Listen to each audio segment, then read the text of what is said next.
ምሩ መጣለች። ስማንተ እሷ ምትመጣ ቀን አትጥራኝ አላልኩ? ይሁን እኔ እኮ ችግራችሁን እንድትፈቱ ብዬ ነው። ሁለተኛ በእኔና በእሷ መሀል ገብተህ ምንም ልታደርግ እንዳትሞክር። የመጨረሻችን ነው የሚሆነው። ዮናስ ለምንድን ነው እኔ ስመጣ ጠብቆ የሚሄደው? እኔ እንጃ። ሂድና ጥራልኝ። ኧረ እኔ በመሀላችሁ እንዳልገባ አስጠንቅቆኛል። ካልሆነ ራሴ ነኝ ገብቼ የምጠራው። እንደሱ ይሻላል። ጥሩ። ማን ነው? ኧረ ቀስ በሉ።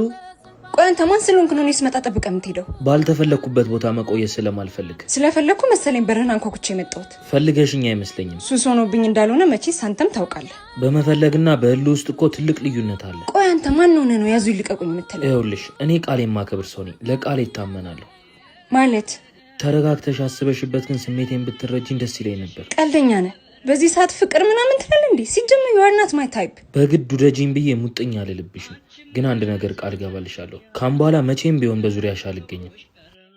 ይቅርታ አድርግልኝ። እኔ ግን አመጣጤ ገንዘብ እንደሚያስፈልግ ሰምቼ ልሰጥ ነበር። እኔ አግኝቻለሁ። ለኔ መስጠት ካሰብሽ አይቀር ግን በሙታንሳ ማር ቅዱስ ሚካኤል አንድነት ገዳም ያሉ አባቶች በአት ማሰሪያ ያርችል። የእመቤታችንና የጌታችንን ስደት ቤተክርስቲያናችን በወርሃ ጽጌ ታስበዋል። ከመስከረም 26 እስከ ህዳር 6 አባቶች የእመቤታችንን ስደት እያሰቡ ሲዘምሩ ያድራሉ። አሁንም በዚህ ገዳም ያሉ አባቶች በአታቸው እንዲሰራ እርዳታቸው ያስፈልጋል። ለማገዝ ንግድ ባንክ 1044 25 98 391